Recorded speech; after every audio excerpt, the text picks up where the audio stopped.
और चलिए बात अब उत्तराखंड की खबरों की भी कर लेते। तो सबसे पहले बात करेंगे बड़ी खबर की। तो पहाड़ में एक बार फिर से आफत की बारिश आ सकती है।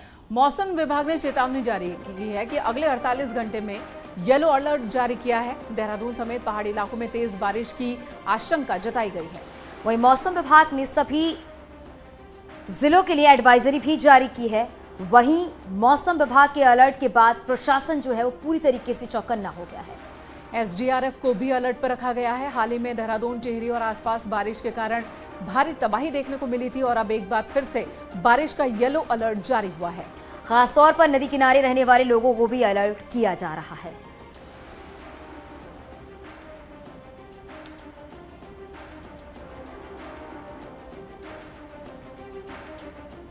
और अब खबर है टिहरी से, जहां पर NH94 नासूर बन चुका है। नरेंद्र नगर के पास बार बार हाईवे बंद हो रहा है, लोगों को दिक्कत हो रही है। और पहाड़ी से पत्थर गिरने की वजह से नेशनल हाईवे बंद हो रहा है। वहीं मशीनों से मलबा हटाने का काम भी जारी है। फिलहाल भारी वाहनों की आवाजाही बंद है और एहतियात के तौर पर ही इस रास्ते को बंद किया गया है ताकि कोई अनहोनी ना हो। लेकिन बड़े बड़े बोल्डर और पत्थर आने की वजह से जो आने जाने वाले लोग हैं उन्हें काफी दिक्कतों का सामना करना पड़ रहा है।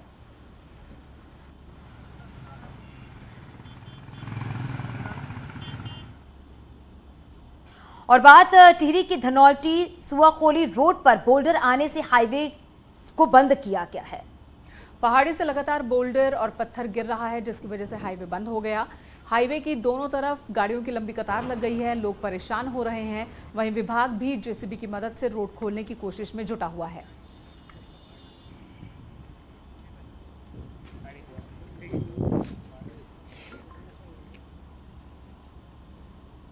उत्तराखंड में भू कानून के परीक्षण के लिए बनाई गई हाई पावर कमेटी ने अपनी रिपोर्ट सीएम के सामने सौंप दी है।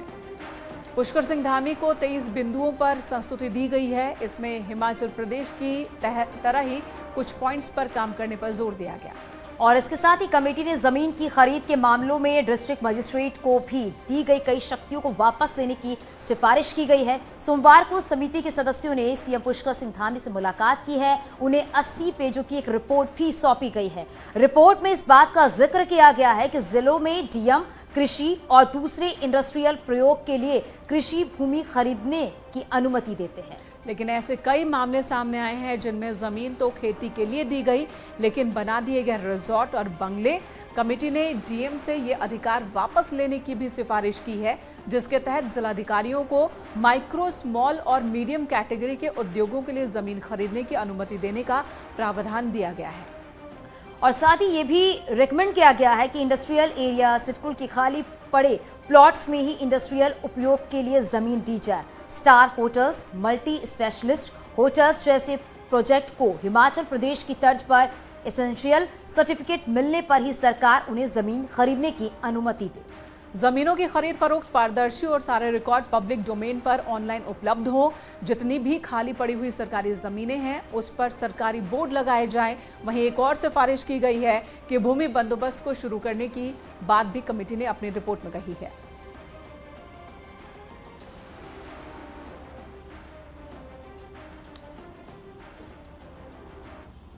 और इधर देहरादून से बड़ी खबर, जहां पर वन दारोगा भर्ती घोटाले में एसटीएफ ने 2 गिरफ्तारियां की हैं। कल मामले में केस दर्ज हुआ था और आज 2 गिरफ्तारी हुई है।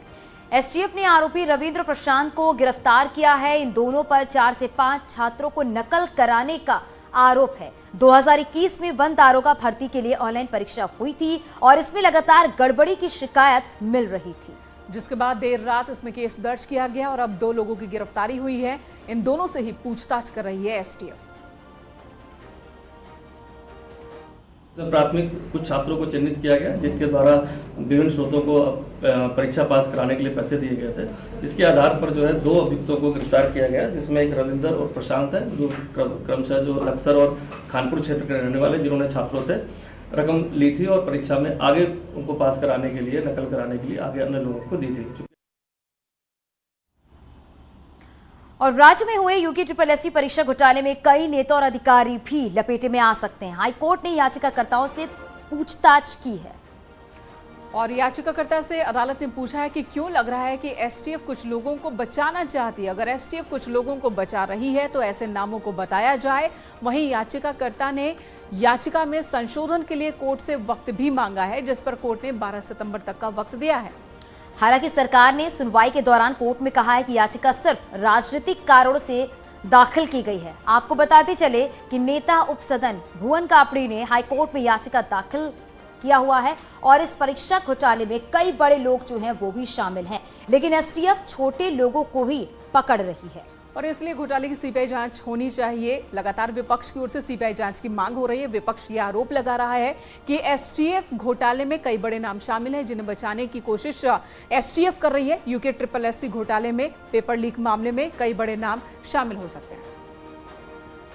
याचिकाकर्ता है, उसने याचिका में संशोधन करने के लिए समय मांगा है, जिसमें माननीय उच्च न्यायालय ने याचिका में संशोधन करने के लिए याचिकाकर्ता को समय प्रदान किया गया। किस तरह की क्वेरी थी? उन्होंने स्पेसिफिक ये कहा कि आपको स्पेसिफिक एलिगेशन किसके अगेंस्ट हैं वो अपने संशोधन में लेके आए। और ये लगातार ही यूके SSSC भर्तियों में घोटाले की खबरें आ रही हैं। जब सब कुछ गड़बड़ था तो सवाल है कि वहां का पूरा स्टाफ अभी तक बदला क्यों नहीं जा रहा है और क्यों दोनों पूर्व अध्यक्षों से सवाल नहीं पूछे जा रहे हैं। ये सवाल इसलिए उठ रहे हैं क्योंकि अधीनस्थ सेवा चयन आयोग ने न सिर्फ उत्तराखंड को बल्कि पूरे देश में बदनाम किया है, बल्कि लाखों युवाओं को भी कहीं का नहीं छोड़ा।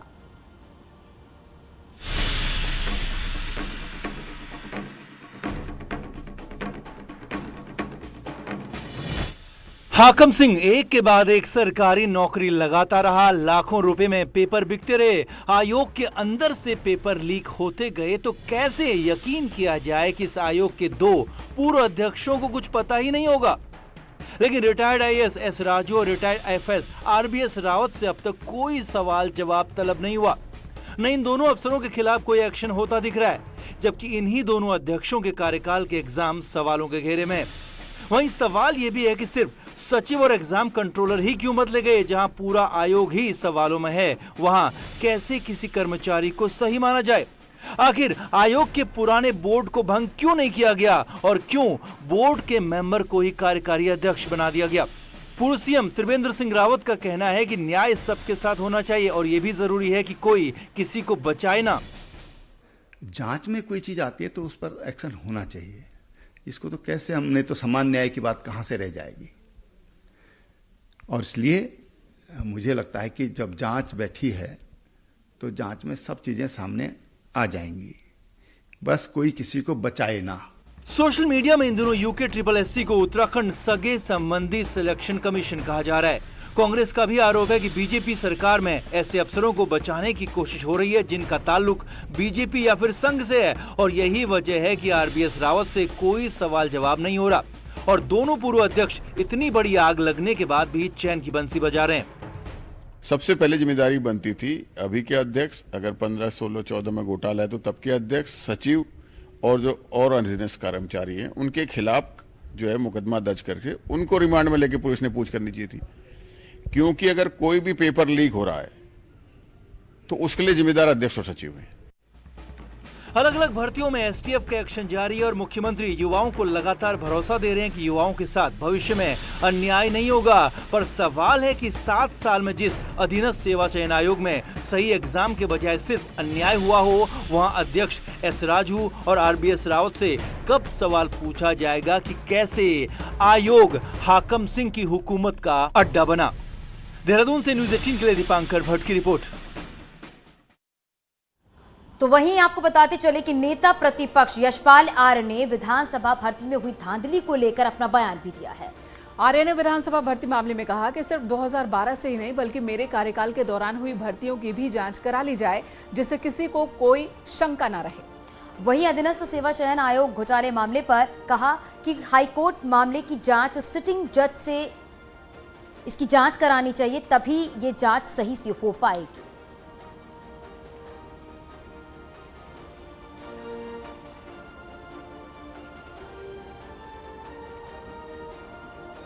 इन भर्तियों में कहीं न कहीं अनियमितताएं हुई है, नियमों की अनदेखी की गई है।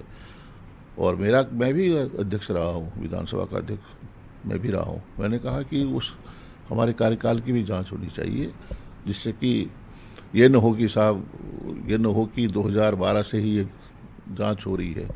अगर समिति चाहेगी तो 2002 से भी जांच करने में हमें कोई ऐतराज नहीं, हमें कोई गुरेज नहीं है। और सरकारी नौकरियों में भर्तियों में हुए इतने घोटालों के बाद जो एक के बाद एक खबरें आ रही हैं, युवाओं में काफी नाराजगी है। ऋषिकेश में बेरोजगार छात्र छात्राओं का गुस्सा आज सड़क पर फूट पड़ा। छात्रों ने त्रिवेणी घाट से बाजार तक सरकार के खिलाफ जमकर नारेबाजी भी की है और बाद में अपनी डिग्रियों की कॉपी भी जलाई है और मामले में निष्पक्ष जांच करके दोषियों पर कड़ी कार्रवाई की मांग की है, जिससे भविष्य में योग्य अभ्यर्थियों को नौकरी मिल सके। इनका कहना है कि जितने लोगों ने गलत काम किए हैं उनके खिलाफ कार्रवाई होनी चाहिए और स्टूडेंट्स को न्याय मिलना चाहिए। युवाओं की लाचारी नहीं चलेगी, नहीं चलेगी। युवाओं की लाचारी नहीं चलेगी, नहीं चलेगी। नेता तेरी रिश्तेदार जिंदाबाद, जिंदाबाद, जिंदाबाद। परीक्षाओं में धांधली कर रही है सरकार, उसमें सरकार कोई रिस्पॉन्स नहीं कर रही है। उसके लिए आज हम सब इकट्ठे हो रखे हैं और अपने लिए लड़ रहे हैं, अपने लिए। ये अपने रिश्तेदारों को भर रहे हैं। हम बेवकूफ़ हैं या फिर हमारे घर वाले बेवकूफ़ है जो हम पे इतना पैसा इन्वेस्ट करके हम 5-6 सालों से कोचिंग ले रहे हैं। सर हमारी मांग ये है कि जो पेपर लीक हुए हैं UPSSC के और जो विधानसभा में जो बैकडोर एंट्री हुई है उसे तुरंत वापस लिया जाए, उसे रद्द किया जाए, नई भर्तियां पारदर्शी तरीके से करवाई जाए। सीएम पुष्कर सिंह धामी ने अल्मोड़ा के सल्ट में शहीदों के सम्मान के कार्यक्रमों में शिरकत की। वहीं सीएम धामी ने खुमाड़ कांड के शहीदों को नमन करते हुए कहा कि देश की आज़ादी में यहाँ के शहीदों का भी बहुत बड़ा योगदान रहा है। और सीएम ने यह भी कहा कि इस आज़ादी के लिए कई बलिदान दिए गए हैं। आपको बता दें कि 5 सितंबर साल 1942 के दिन अंग्रेजों ने भारत छोड़ो आंदोलन के तहत ही खुमाड़ में जनसभा चल रही थी और उसी जनसभा के दौरान आंदोलनकारियों पर अंग्रेजों ने गोलियां बरसाती थी। 4 लोग इस दौरान शहीद हो गए थे। माननीय मुख्यमंत्री जी का मतलब है कि जब ये राज्य 9 नवंबर सन 2025 को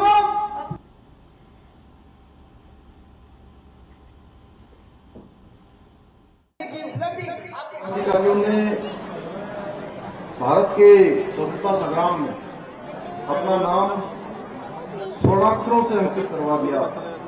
इस सड़क क्षेत्र के महान स्वतंत्रता संग्राम के नायकों को मैं कोटि कोटि नमन करता हूँ। जहाँ हम हर वर्ष इस शहादत दिवस का कार्यक्रम मनाते हैं, उसके पीछे हमारा हेतु होता है कि हमारी जो आने वाली पीढ़ी है वह पीढ़ी भी इस बात को ठीक प्रकार से उसको विरासत की चीजों का पता लगे, विरासत की चीजों से वो कहीं न कहीं मिलने का काम, उनको जानने का काम, उनके भी स्मरण में हमेशा रहे कि ये आजादी, जैसा मेरे कविता जी कह रहे थे, ये आजादी इतनी आसानी से हमको नहीं मिली है। इस आजादी के लिए बहुत बड़ा जतन हुआ है, बहुत बड़ा संग्राम हुआ है। इधर हरिद्वार पंचायत की चुनाव की बिसात बिछनी शुरू हो चुकी है। बीजेपी के लिए ये चुनाव अब नाक का सवाल बन चुका है और इसके लिए बीजेपी अपने विधायकों और मंत्रियों को चुनाव में उतारने जा रही है, तो विपक्ष में सेंधमारी की रणनीति पर भी काम शुरू हो गया है।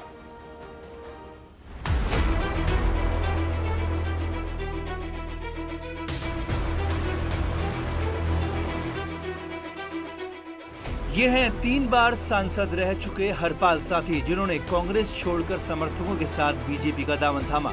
पहले बीजेपी से ही सांसद रहे हरपाल साथी की यूं तो घर वापसी हुई है, लेकिन उनकी इस घर वापसी के खास मायने हैं। हरपाल दलित चेहरा है और हरिद्वार में दलित वोटर्स और ओबीसी वोटर्स का खासा दबदबा है। ओबीसी से कल्पना सैनी को बीजेपी पहले ही राज्यसभा भेजकर अपने इरादे जाहिर कर चुकी है और ये बीजेपी की रणनीति का हिस्सा है। बीजेपी हर उस नेता पर नजर बनाए हुए है जिसका वोटर्स के बीच थोड़ा भी दबदबा है। हरपाल साथी जो 3 बार एमपी रहे हैं और वो कांग्रेस को छोड़ करके सैकड़ों कार्यकर्ताओं के साथ आज भारतीय जनता पार्टी में सम्मिलित हुए हैं और वो लगभग हजारों लोगों का एक बड़ा सम्मेलन जो बीएसपी और कांग्रेस को छोड़ करके आएंगे उनका भी वो करेंगे। दूसरी रणनीति के तहत बीजेपी पंचायत चुनाव में अपने मंत्रियों से लेकर विधायकों को हरिद्वार में उतारने जा रही है। हरिद्वार में जिला पंचायत सदस्य की 44 सीटें और बीजेपी हर सीट की कमान मंत्रियों और विधायकों को सौंपने जा रही है। अपने सभी विधायकगण, सभी हमारे मंत्रीगणों से समय लेके हर क्षेत्र में उनकी आवश्यकता जहाँ जहाँ रहेगी उनको हम भेजेंगे। इसके साथ विधायक गणों को भी हम लोग जो वहाँ के वार्ड हैं जिला पंचायत क्षेत्र के उनमें उनको ड्यूटी लगाए। लोकसभा चुनाव से ठीक पहले होने जा रहे हरिद्वार पंचायत चुनाव बीजेपी संगठन और सरकार के लिए इज्जत का सवाल है और विधानसभा चुनाव के जिले में खराब प्रदर्शन से पार्टी हर हाल में निकलना चाहती है। देहरादून से न्यूज़ 18 के लिए सुनील और प्रभात की रिपोर्ट।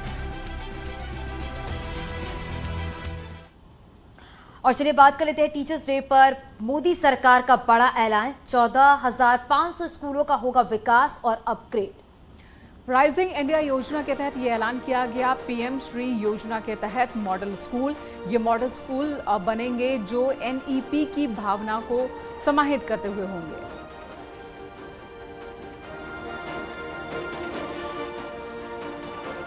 तो टीचर्स डे पर यह बड़ा ऐलान मोदी सरकार की तरफ से और 14,500 स्कूलों का विकास होगा, स्कूल को अपग्रेड किया जाएगा और राइजिंग इंडिया योजना के तहत ही ये ऐलान किया गया है।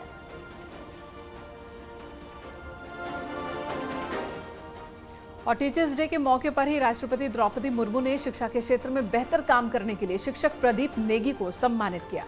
और इस दौरान शिक्षक ने कहा कि राष्ट्रपति से सम्मान पाकर वो बेहद खुश हैं। वहीं प्रदीप ने यह भी कहा कि वो आगे भी बच्चों की शिक्षा के लिए काम करते रहेंगे। सम्मानित किया तो बहुत ही अच्छा लगा कि ऐसा लगा कि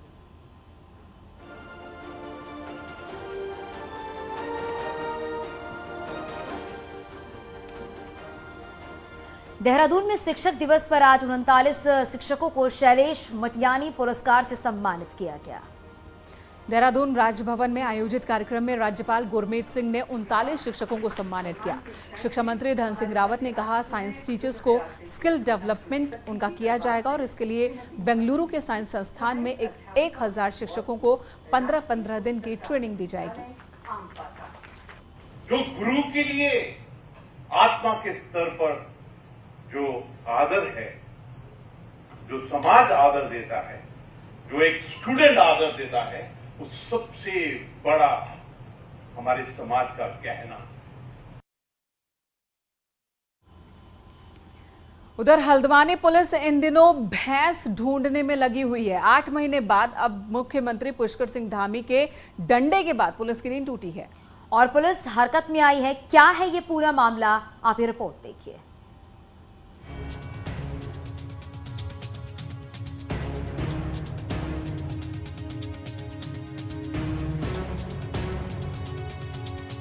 हल्द्वानी से महज 8 किलोमीटर की दूरी पर बसा ये हाथीखाल गांव है। इसी गांव की रहने वाली बुजुर्ग खष्टी देवी की एक शिकायत पर आजकल नैनीताल जिले की पुलिस हलकान है और खाकी खष्टी देवी की भैंस ढूंढने में जुटी है। दरअसल खष्टी देवी की 2 भैंस आज से 8 महीने पहले रातों रात उनके घर से चोरी हो गई थी। खष्टी देवी ने पुलिस से बहुत गुहार लगाई लेकिन सुनवाई नहीं हुई। निराश खष्टी को सीधे सीएम के दरबार में दस्तक देनी पड़ी। आज मैंने कंप्लेन करी, जब तो सुनाई हो ही रही। अब क्या है क्या आगे को ये मैं नहीं जानती। सुनाई आज हो रही है 8 महीने में, आज तक नहीं हुई। इस बात पे कोई सुनवाई नहीं हुई। फिर हमने परेशान होकर देहरादून ऑफिस मुख्यमंत्री कार्यालय में पत्र भेजा, डाक द्वारा पत्र भेजने का आज 8 महीने बाद ये एफआईआर लिखने की कार्रवाई शुरू हुई है। अब मैं चाहता हूँ कि मेरी 2 भैंसें मुझे मिल जाएं ताकि हम जो अपना काम कर सकें। जाहिर है दूध देती दोनों भैंसें गरीब खष्टी देवी के परिवार की रीढ़ थी। परिवार का दावा है कि उन्होंने चोरों से जुड़े कई सारे अहम सबूत भी पुलिस को सौंपे हैं, लेकिन पुलिस मेहनत करने के बजाय मामले को टालती रही। ये प्रकरण मेरे संज्ञान में अभी आया है जब इसकी जांच मेरे द्वारा की गई थी और उस जांच में ही मैंने इसमें मुकदमा पंजीकृत करने का आदेश किया था। अब 8 महीने पुराना अगर ये प्रकरण है तो उस संबंध में एक पृथक से जांच करवाई जाएगी कि किन कारणों से नहीं लिखा गया था और कोई भी अगर इस जांच में दोषी होगा तो उसके खिलाफ कार्रवाई करेंगे। जाहिर है अहम सबूत होने के बावजूद पुलिस ने मामले को गंभीरता से नहीं लिया, लेकिन अब मामला मुख्यमंत्री दरबार में पहुंचा है तो पुलिस ने न सिर्फ एफआईआर दर्ज की बल्कि डंडा लेकर 8 महीने पहले खोई हुई भैंसों की तलाश में जुटी हुई है। हल्द्वानी से न्यूज़ 18 के लिए शैलेंद्र नेगी की रिपोर्ट। और यहाँ रुकेंगे छोटे से ब्रेक के लिए। खबरें जारी हैं।